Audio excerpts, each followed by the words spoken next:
Good evening, everybody, and a very warm welcome to this exciting event to officially launch the new book, You Are Not Alone, by Leaders for Race Equality, which has been released today.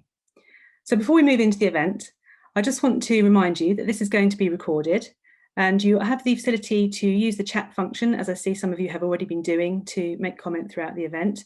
We won't be taking questions directly from there. However, please do feel free to comment. If you want to do so on social media, please use the handle @NAHT News and the hashtag You Are Not Alone. My name is Natalie Pettifer. I'm a regional organiser within NAHT, and I've been working very closely with the 14 authors of this book throughout the process. So I'm very excited to be introducing them to you shortly. We're also going to be joined by Ruth Davis, who is NAHT's immediate past president, by Kutsia Batul from the TUC, Head of Equalities and Strategy there, and first of all, in a moment, by our General Secretary, Paul Whiteman. So I'm going to show you the book because it's very exciting to have that with us here today. And I'm going to hand over to Paul. Thank you.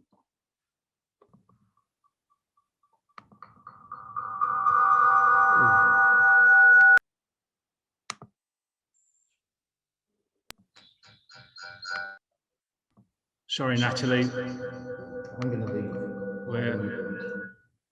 There you go. So we've lost the distortion, but I can't get my camera to work now, which is because the host has stopped it, apparently. If you've got something at your end you can do. I'm hoping one of my colleagues has, because I can't seem to change this at the moment.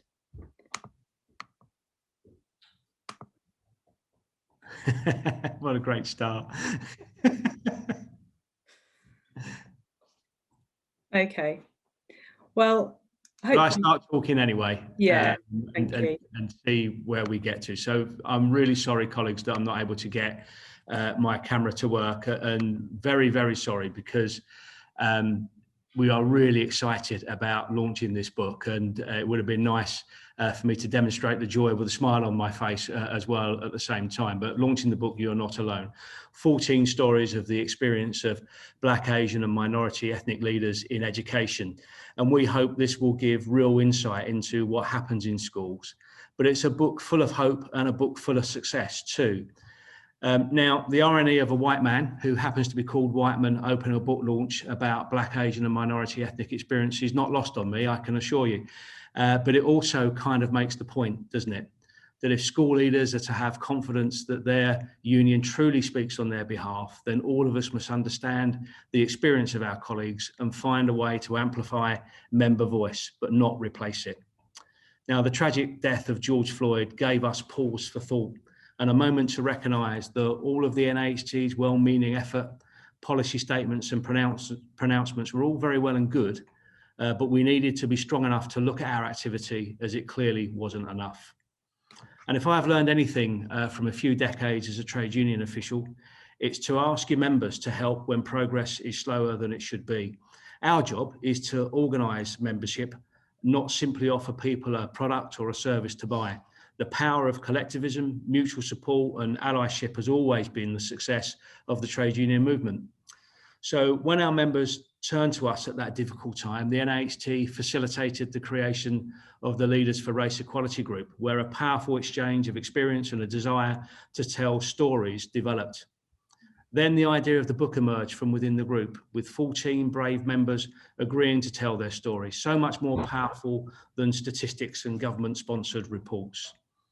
Now, it should not take a tragic event to move things along, but a response of simply saying the right thing or joining another commission might help dress the window, but it will not achieve progress. We must grab historical moments and use the momentum from them in order to make the progress needed. Now, NAHT has much work to do. Education has much work to do. So I hope for two things from this book. Firstly, that it's seen as a genuine contribution to our collective commitment to achieve equality in education. It's more than a right-on statement. And a step in the NAHT's commitment to represent our members better. But let's be clear, it's a step, not a tick in the box. I know that our effort has to cross the boundaries of all equality challenges too. The early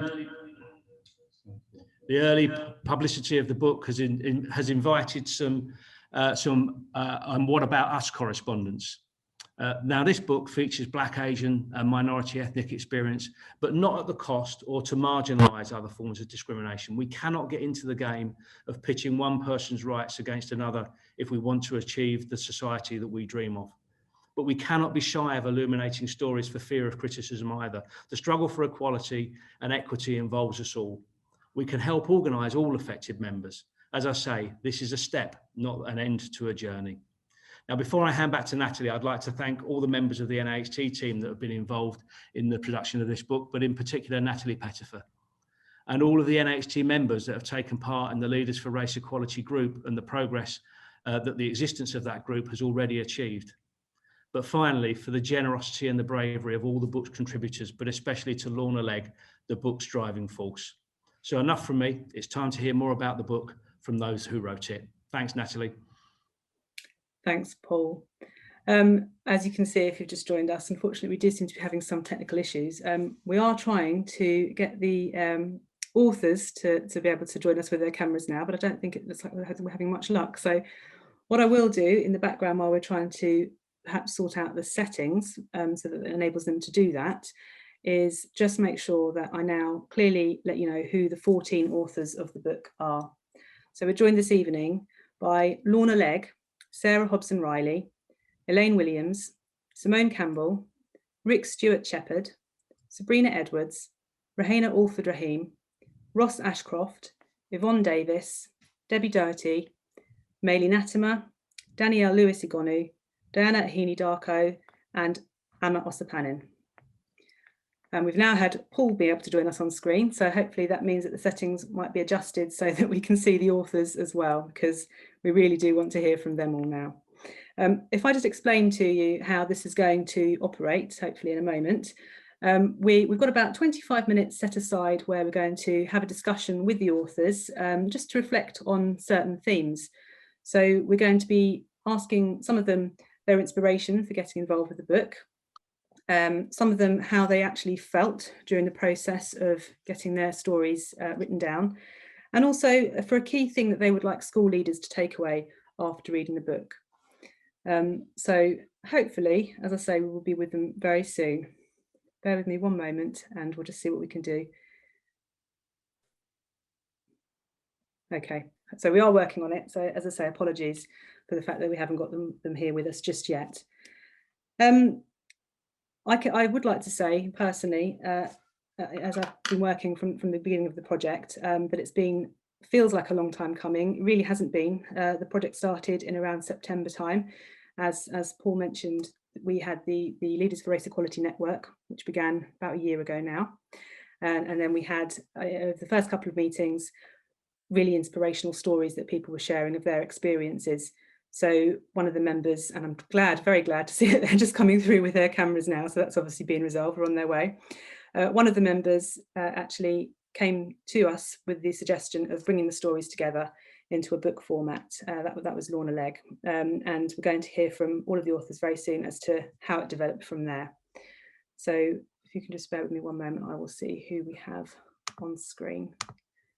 Apologies for these issues, those of you who are attending. Again, we've still got just a couple of them coming through. Slowly it's managing to filter through, so that's good. We're also really pleased to have Kudsia from the TUC here with us today, because this is obviously a really significant kind of step in the way to making sure that as a trade union that we're recognising the importance of improving equality, and obviously TUC head of equalities there is you know, to have them on board with this is really, really pleasing.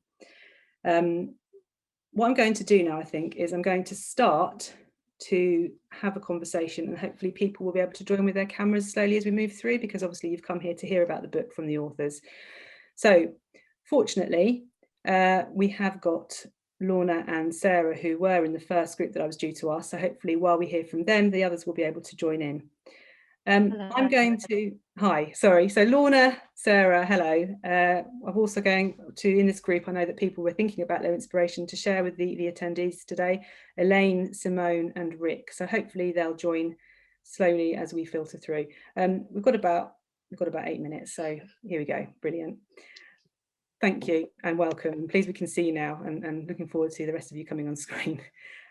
Right, first of all then, your inspiration, why was it that you wanted to kind of get this project going and become involved and take part in writing the book? I'll start with you, Lorna. Thank you.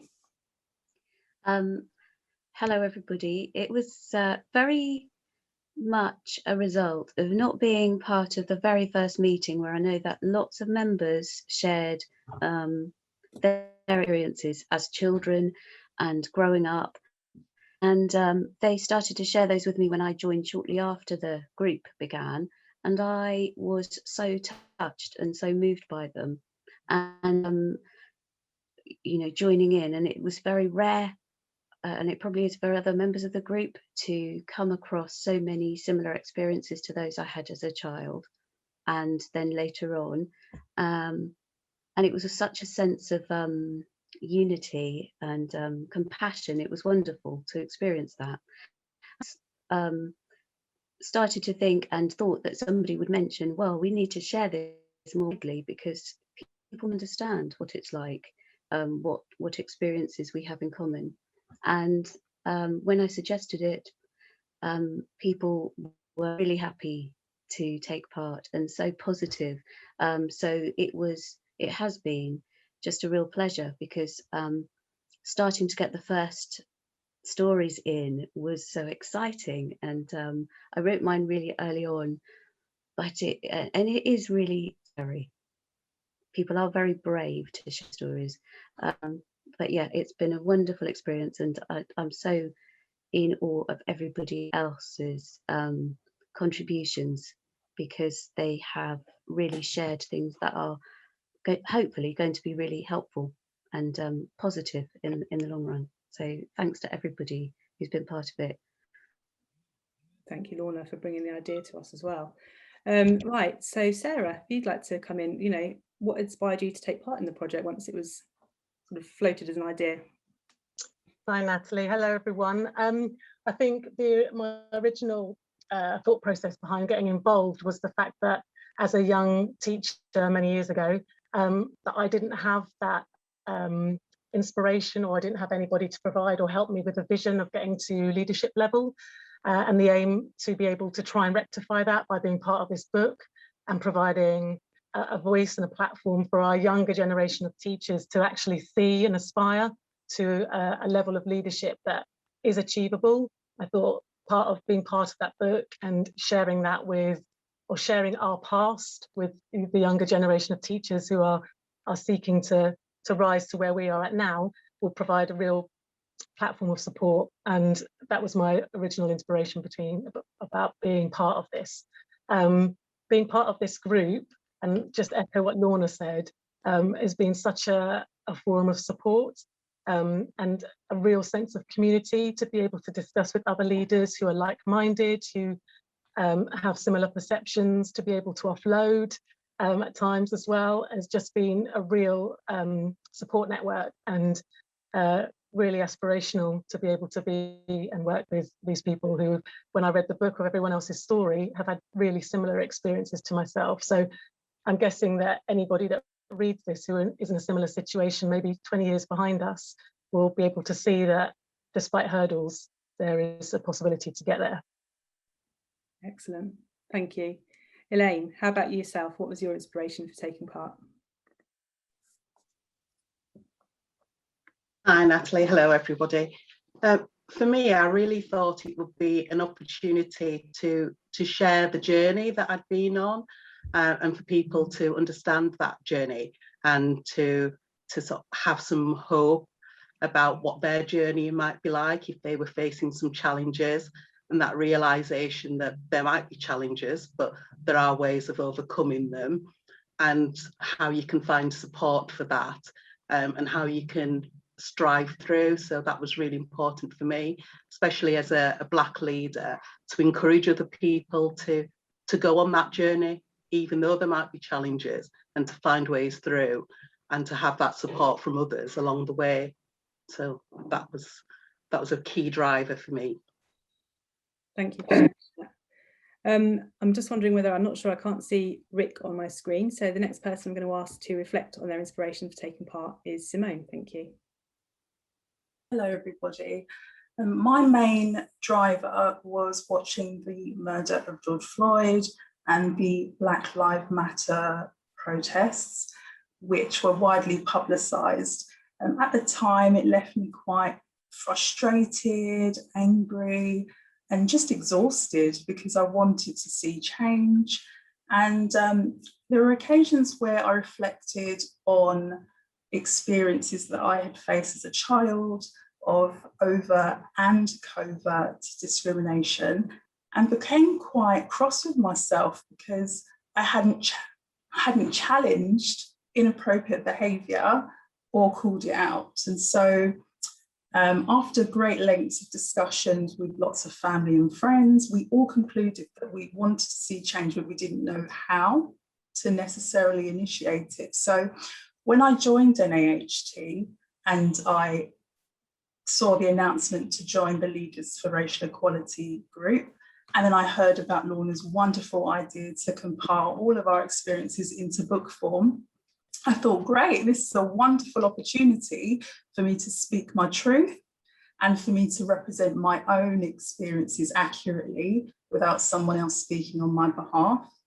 And so I'd just like to say thank you to NAHT for providing this opportunity, because I really feel that the book represents and is a source of hope and an encouragement to any Black, Asian or other ethnic group, young aspiring leaders that are wanting to become senior leaders in the education sector. And it's a reminder that through perseverance and with a great support network such as this, that you can achieve your professional goals regardless of the barriers that you face. Brilliant, thank you. It's really interesting hearing all your different reasons, you know, you're kind of thinking behind getting involved and putting your stories down. Rick, welcome. If we could just hear from you briefly then, please, as well.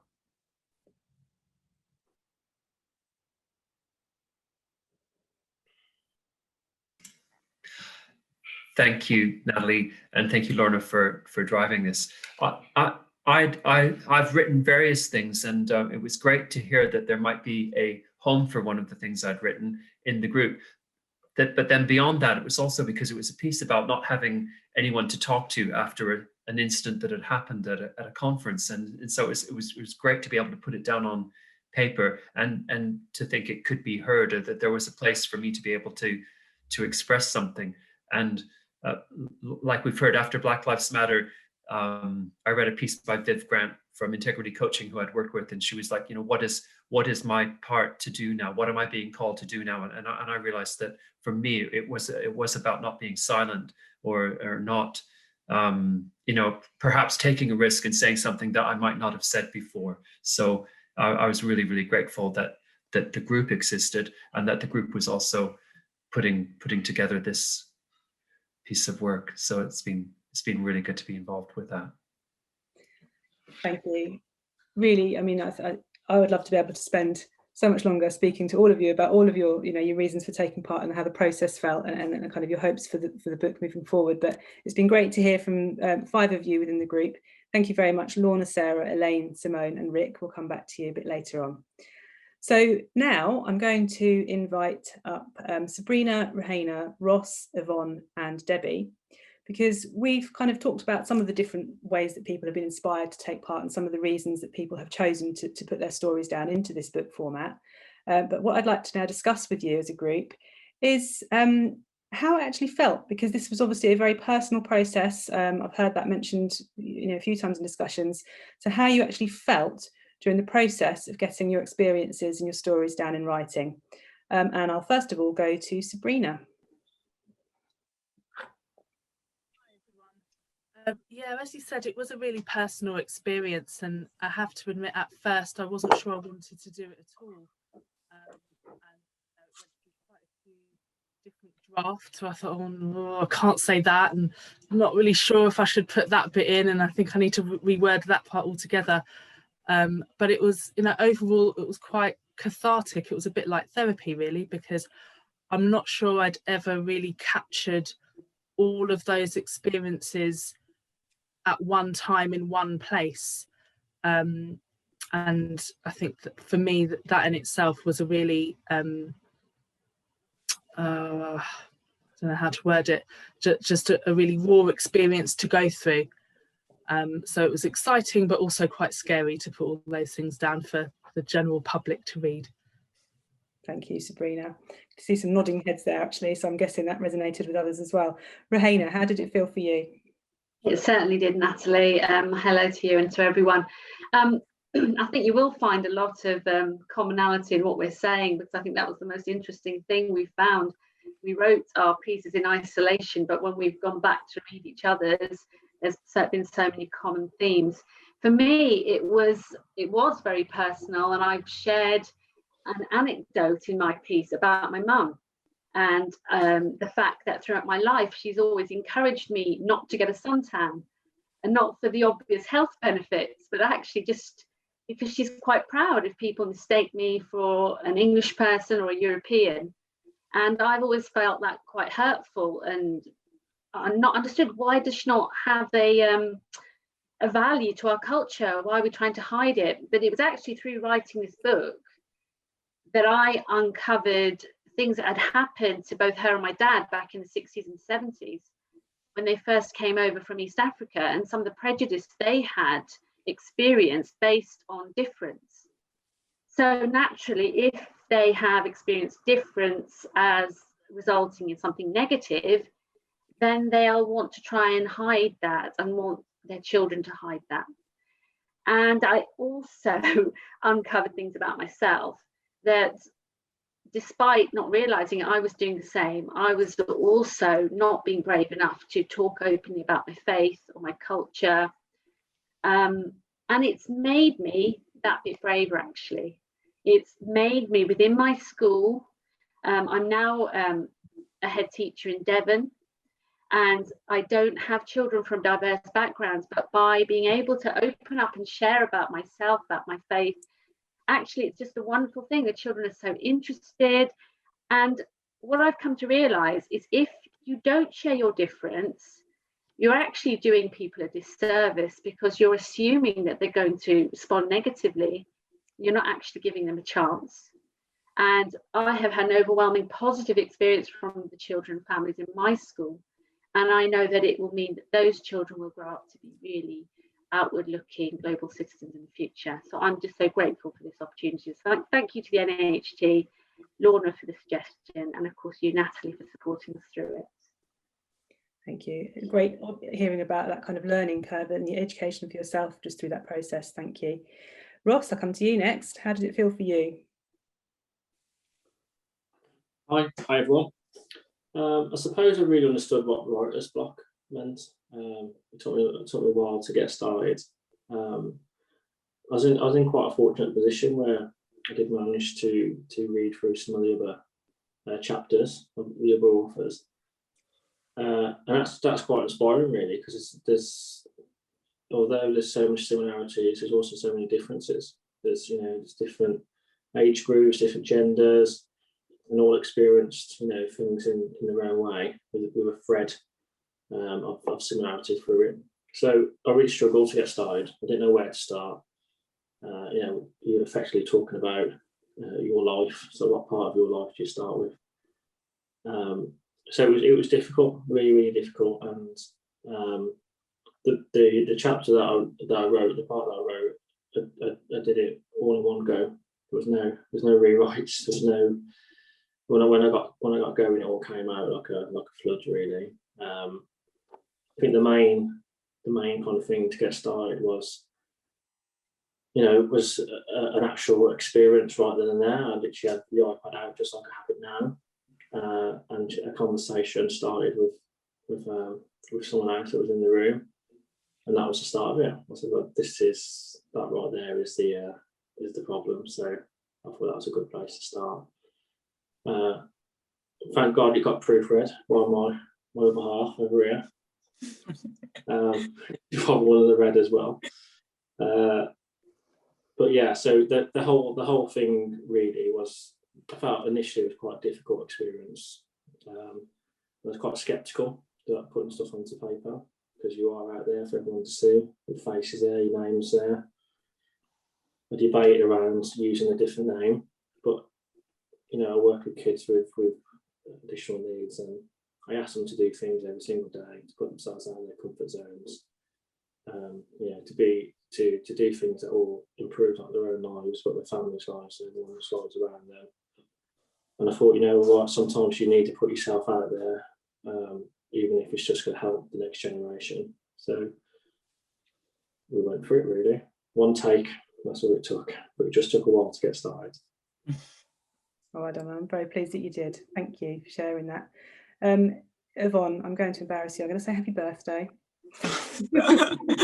Thank you. Really pleased that you could join us today as well. I'd like to hear from you next, if that's okay. Okay, that's fine. Well, thank you for inviting me to. I just want to put a bit of context, because I've actually retired last year from headship after 40 odd years. And when asked to write, I was a bit apprehensive. And so many emotions I went through, just as been said, about writing it. And whilst I was writing it, those feelings of frustration and bewilderment, and also sadness and confusion, as I was always been alone during my journey, a journey of so many ups and downs, and how I've had to challenge, as everyone said, and persevere and be resilient. And many times having to question myself, the way the system made me feel.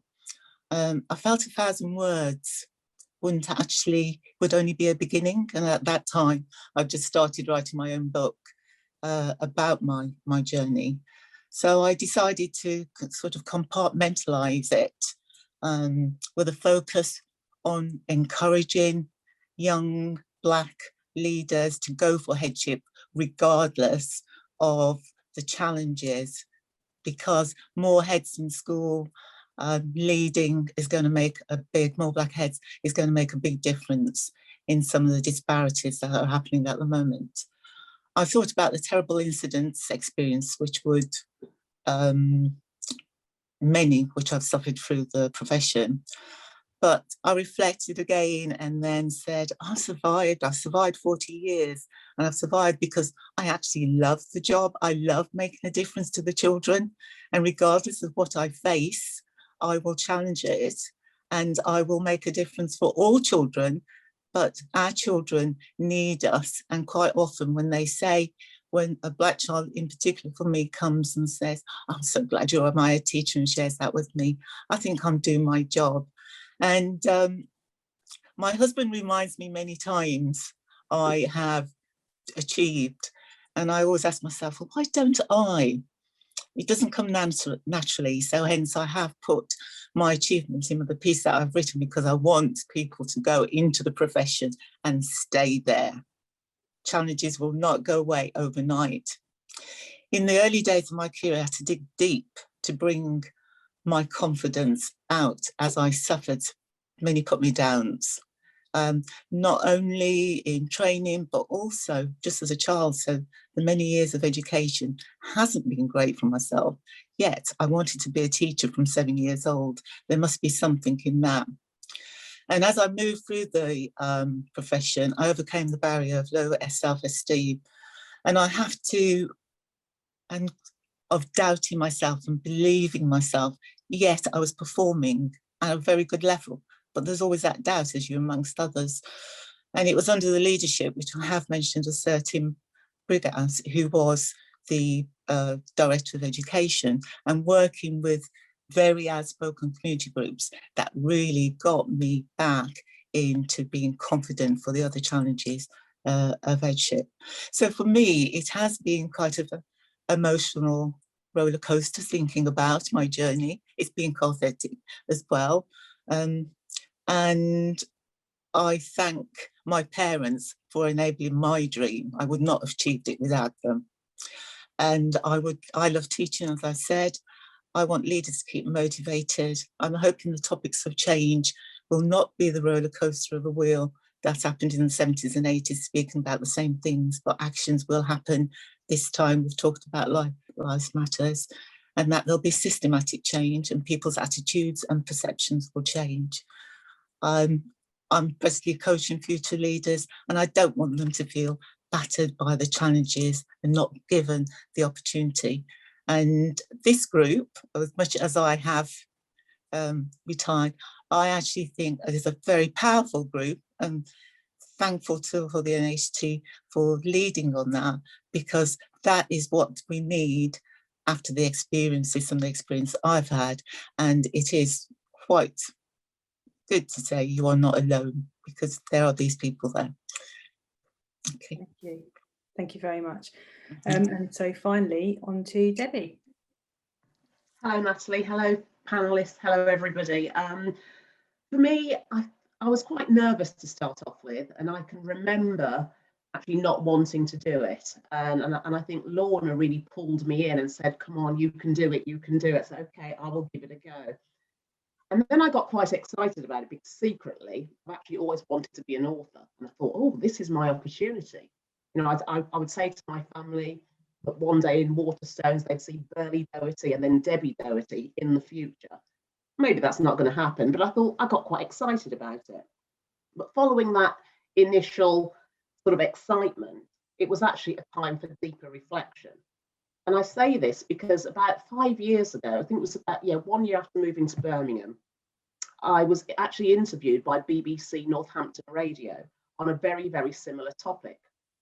And I can remember the interviewer really pushing and fishing for me to share as many negative experiences throughout my education and career to that point, as many as I could possibly share. And at that time, only 5 years ago, I really couldn't identify any, or I wasn't really able to articulate it in that kind of context.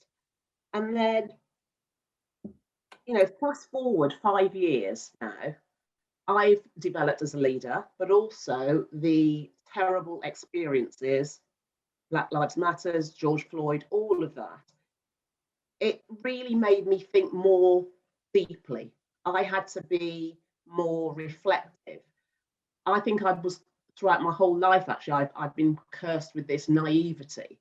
And as I reflect, I think, no, it couldn't be that. No, there's no way it could be that. It just happened because it is. That's how it is. But this group has given me the courage, I think, to really, as I say, think more deeply, be more reflective, be more honest and open about my experiences. And those are reflected in the chapter that I wrote. And so after lots of soul searching and getting everything down on paper, whilst it was exciting, I've come out of it actually just feeling very proud. I'm very proud of who I am. And Yvonne, and I think others have mentioned their parents, and my mum, my goodness, shout out to Eris Buckle, because she has given me the strength, and she's really pushed me forward. And this whole experience, meeting everybody, has been fantastic. Getting my thoughts down has been fantastic. But ultimately, I feel proud of what I have achieved, very proud of that, but also proud of who I am as an individual. So that's how I felt about putting it down all down on paper. Thanks very much, Debbie. It's been really great to hear from you directly, all of you, talking about how you actually felt getting your stories down on paper. So thank you, Sabrina, Rahena, Ross, Yvonne and Debbie. And we're going to come back to you soon as well. But for now, I'm now going to move on to our final group of authors that we're going to hear from. And I've asked Emma, Diana, Danielle and Maylene to join us for this section. And just to reflect, we've heard about what inspired people to contribute their stories and how it felt for them to get them down. And I know that you will have had some similarities and some differences within those aspects for yourselves as well. But now that the book is available, it's available on our website, and we hope that as many school leaders as possible will read that. What one key thing would you want school leaders to take away as a result of reading the book? And I know you've had some time to think about this, because this is quite a big question. So I'm going to first of all go to Danielle. I think, hello everybody, first of all, and thank you, Natalie, and it's lovely to see all my co-authors. It's lovely to see you in the flesh, well, virtually, albeit. I think the message to take away from the book and kind of the ongoing impact that I would like to see is one of the things that has been fundamental to me throughout my career is mentoring and allies and the support that I have been able to draw upon, because you do often want to just disappear, put your head down and get through things. And I think my chapter kind of elaborates on sometimes the very challenging situations that you can be in within your career and as you're working through the different stages in your kind of progression into different roles. But I've been able to draw on the strength of others and had opportunities to be able to express myself and pull on that strength in order to continue to move forward and to build that resilience. And I've got really clear, distinctive people throughout my career who have been those people that have been those sounding boards that I've been able to express myself to, from different backgrounds, from marginalized backgrounds, but also different backgrounds from myself. And that's been so supportive to me. So I feel going forwards, what I would hope for anybody engaging with this book is that they think about their staffing structure and the people that are around them, seek to understand the staff that they are working with, and offer themselves as mentors and support systems for people that they're engaging and interacting with, so that there is a diversified support mechanisms for people to be able to tap into at all different points in their career, so that they can progress and they can stay in the profession and that they've got those avenues for support. I've been very fortunate within the trust that I'm in. I have a fantastic CEO who is a fantastic mentor for me, and I very much want to often shy away and hide in the corner and not put myself at the front, which is why doing a chapter for this book, again, I had many reservations, like everybody else has mentioned, because about putting your name out there and becoming maybe somebody that people are drawn to because of the words that you put on paper that will be there for people to keep referencing. But it's also important to put yourself forwards in supporting others by telling your story. And that's what a mentor can do for other people. They can be that courage that maybe sometimes people don't have themselves, and a source of strength. So that's what I would hope, that anybody reading this book that may not be from a marginalized community might seek to be for someone else, that opportunity to lend them their courage sometimes, so that they can continue on in this career and go on to do what we all want to do, which is improve outcomes for children and stay in this sector for a very long time. Brilliant, thank you. Diana, I'll come to you next, thank you. Good evening, everybody. I just wanted to thank everybody as well that are joining us. I can see that there's 95 participants, so thank you all for spending your evening with us for the launch of our book. I think from my point of view, in terms of a takeaway, having read this book, and I sat down to read the whole book last night over a cup of tea because I really wanted to have the actual book in my hand to do that and to spend time with you all immersed in your stories. Equality is everybody's responsibility. Ultimately, it requires a commitment, it requires hard work, and it requires personal reflection from the offset. And in order for the whole of the education profession, if you like, to be an ally, to become allies that Danielle was just talking about, you have to delve into that personal reflection. You have to reflect on your own biases, and we all have them in different respects. But thinking about, not in terms of a divisive way, but in terms of equality being everybody's responsibility, that actually we are protecting everybody else's characteristics, those protected characteristics that are protected by law, and that is all of our joint responsibility. We stand on, on the shoulders, if you like, of our forefathers and foremothers. Lots of us have stories about our parents, our grandparents, and their transition, if you like, from different countries to this country, and we're rooted in those connections, and we're creating another one right now.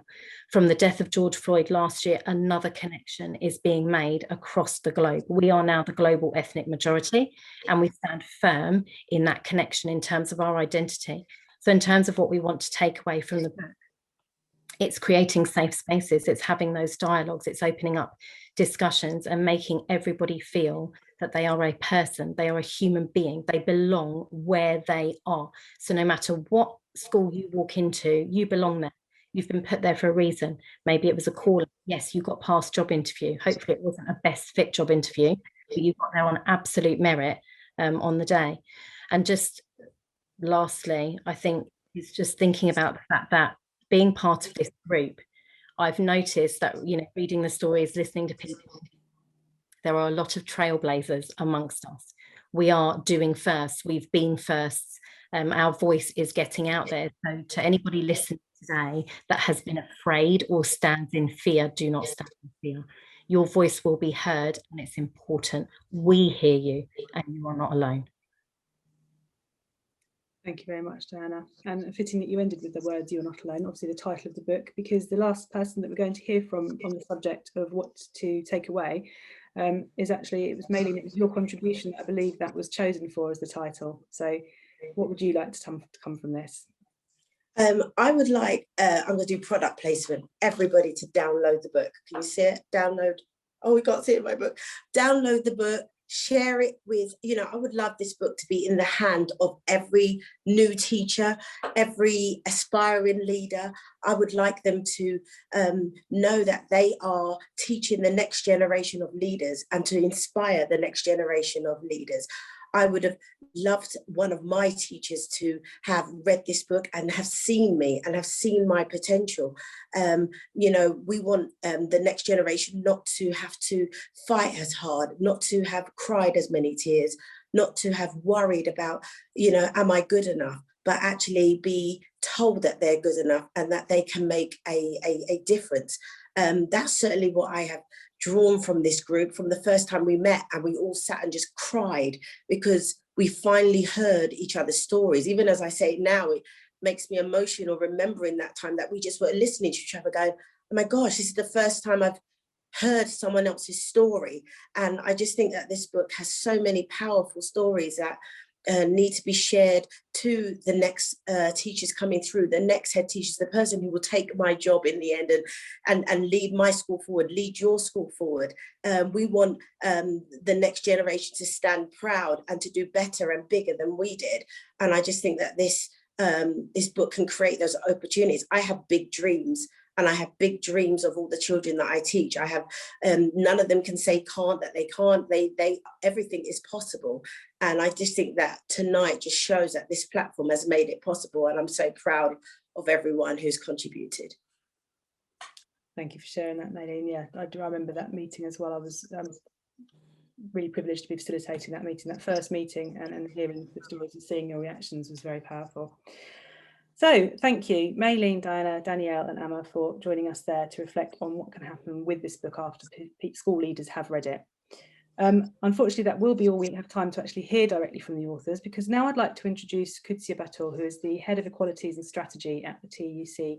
As I mentioned earlier, very pleased to have her joining us this evening just to reflect on the book and its release. Thanks, Natalie. I hope you can hear me okay. Yeah. I've got my copy of the book here, and in true teacher sense, I don't know if you can see, but it's covered in Post-it notes.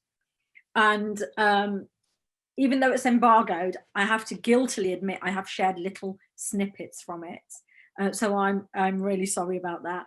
But it left me gobsmacked. I emailed both Rob and Natalie after I received it saying, I picked it up in the afternoon.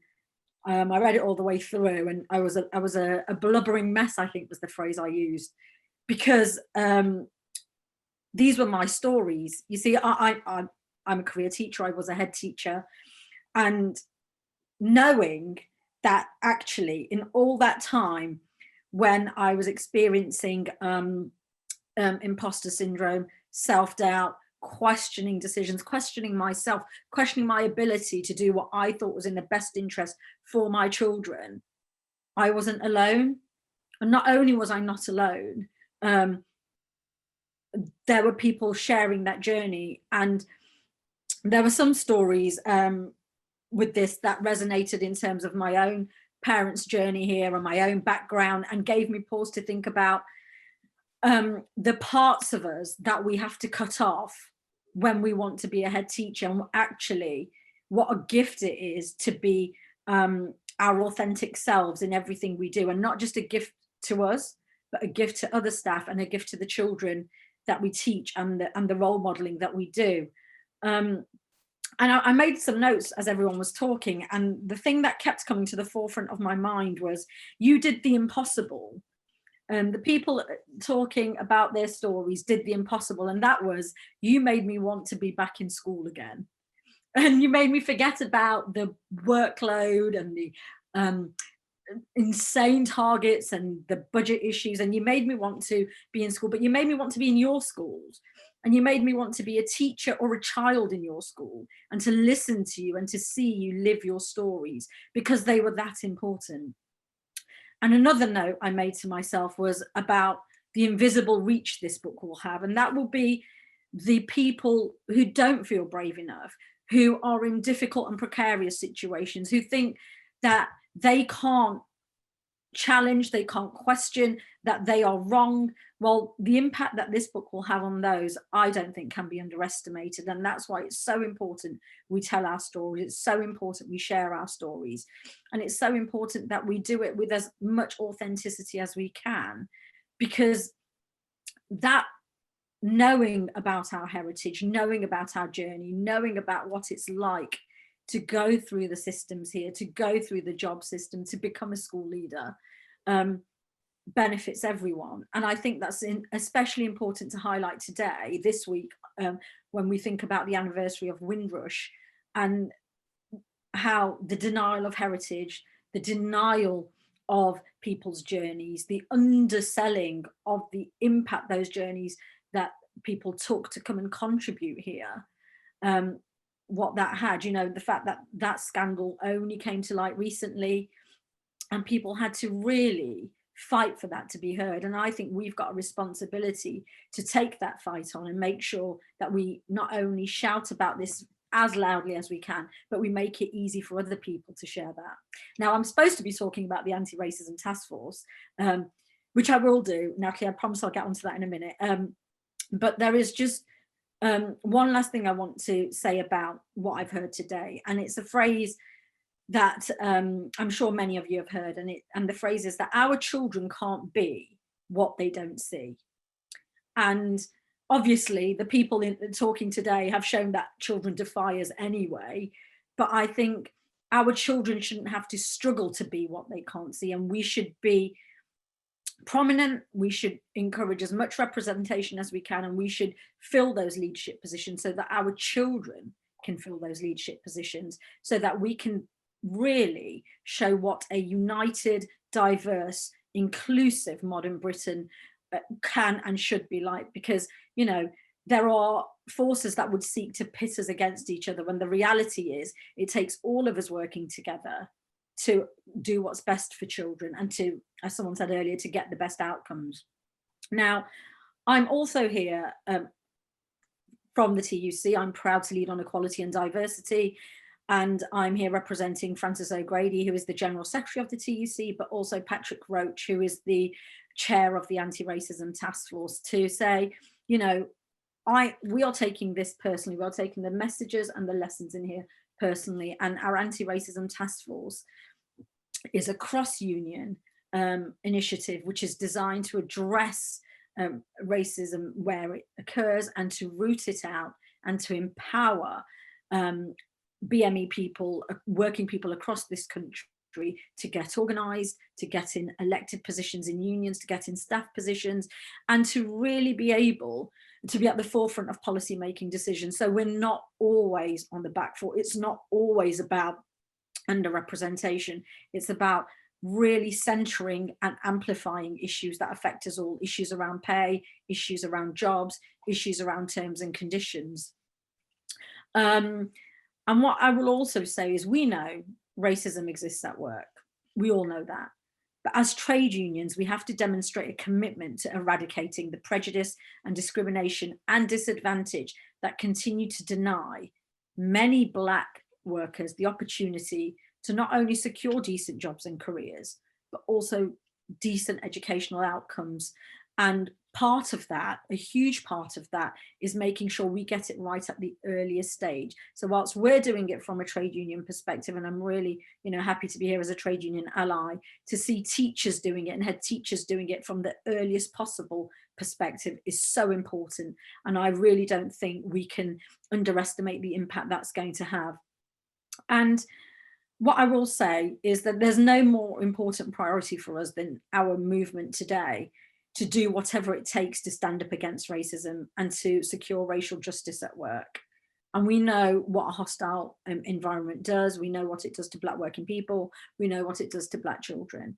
And I think we have to work together from the union aspect, from a leadership aspect, and from early intervention to eradicate and move forward to have a truly diverse and inclusive working Britain. Natalie, I see you on screen. Does that mean I've run out of time? Well, we unfortunately were starting quite late, so I'm just trying to catch up a bit. But thank you very much, Kudsia, for that contribution. Oh, can I just add one last thing? And what I was going to say was, it's been brilliant, and I'm really sad that we weren't able to meet in person, which is absolutely understandable. But what I'd like to do is to extend an invitation to yourself, to Paul, and to the group of school leaders down at Congress House. And I think it would be really good to have this conversation and to get it to as wide an audience as possible. Lovely. Thank you very much. Noted. Okay, thanks again, Kudsia. So obviously, thank you for those of you who are staying with us as we've run slightly over. Obviously, the technical issues at the start made it, we're just kind of delaying and just catching up with ourselves. Before we finish, I want to just bring in the immediate past president for NAHT, Ruth Davis, who has shown a lot of support from this project from the beginning as well. I can't see her at the moment, so I'm hoping she's here able to join us. And I will ask all the authors to make sure, I'm sure they have got their copies of their books handy, just so we can afterwards have a shot of all of you holding the books up. We'll go through it in a minute. Welcome, Ruth. Thank you. Can you hear me okay? Yes. Yes. These reflective accounts, deeply personal stories, are grounded in lived realities and experiences, aren't they? First-hand ones, not merely reported ones. Yvonne, you mentioned the range of emotions that you went through in recounting your journey. And those accounts, they unsettle us. I surely can't be alone in the personal response they elicited, but they take us forward as well as a community and as a trade union. And this is so important. We know our union needs to take this step forward, a step forward every day. Towards what? Well, towards greater equity and equality. Because every day we don't take a step forward, we take a step backwards. It's not enough to rage silently against inequity and inequality, against prejudice and injustice. It's simply not enough to rage silently. A step forward is what any rights-respecting community would want to make, and what a member-led organisation such as ours would especially want to achieve. I believe this book very much represents a step forward. And as Paul Miller in his foreword says, it is indeed a watershed moment. Your stories, they do so much more than just recount personal experiences. They hold structural and institutional racism up to the light of scrutiny. And in committing to this transformational work, you've provided a reference point, not just for teachers, but for pupils of Black and minority ethnic heritage too. And again, we thank you. I thank you for your candour and for your bravery. The telling of these stories will have come at great personal cost, I know, but their impact will, as I say, be transformational. These stories challenge those voices in the head, the experience which Diana captures so well with the phrase voices pregnant with bias and stereotype. Unsettling, challenging maybe, but these stories are utterly captivating too. Utterly captivating because of the incredibly powerful writing which fuels them. So far, I've only had access to the soft script online, but I devoured it in one go, and now I just want to get my hands on the real copy. And without doubt, it's one that those of you who haven't yet had a chance to read won't be able to put down. I can assure you, it really is transformational. Simone described it as the calling out of behaviour. Rick, you mentioned being brave enough to talk about things that you hadn't mentioned before, but whatever the individual starting points, the personal accounts share a common outcome. So once more, I just want to say thank you. The authors, the owners of these stories for sharing them. It's never easy to lay out our most intense personal experiences bare for all to see. And as I said, I'm all too aware of the personal cost that will have been borne by your willingness to not just relive these experiences, but to share them with the world as well. Sabrina, you described how scary it was to commit to sharing your story with the general public, but you did so. You know, rights-respecting communities aspire to equity. of not just opportunity, but of outcomes too. As Dr. Halima Begum regularly reminds us, it's not just about the opportunity, it's monitoring and holding those outcomes up to scrutiny as well. And through your selfless generosity, you will have made a difference for generations to come. Stand proud, says Maylene. Do not fear, do not stand in fear, Diana has just said. And I just think, what more powerful messages can we leave future generations with? Thank you again for choosing to be part of it. Thank you. I'll echo that, and thank you, Ruth, for closing the event there with those words. So as I said, we could, I'm sure many of you watching would be happy to hear more from the authors as well on every aspect that we've been able to discuss. But thank you so much to all the authors for, first of all, taking the time to write their stories, for everyone who's involved with getting the book to this point where it's actually finally been released today. Thank you to everybody on the panel who's joined us today for taking your time, and thank you to all of you in the audience who've been able to join us as well. What I'd really like to try and do now before we finish is just to get everybody on the screen. I'm waiting for my colleague to just arrange that, and what we'll be able to do is hopefully we'll now be able to see everyone with a copy of their book. I think it depends on how you've got your system set up. I can see that on my screen, so I'm hoping that my colleagues might be able to as well. And just a little opportunity there. But yeah, thank you so much, everybody. I'm very much looking forward to the ongoing work that has been suggested and just seeing the impact and the way this book goes. So have a great evening, and we'll leave you there now. Bye-bye.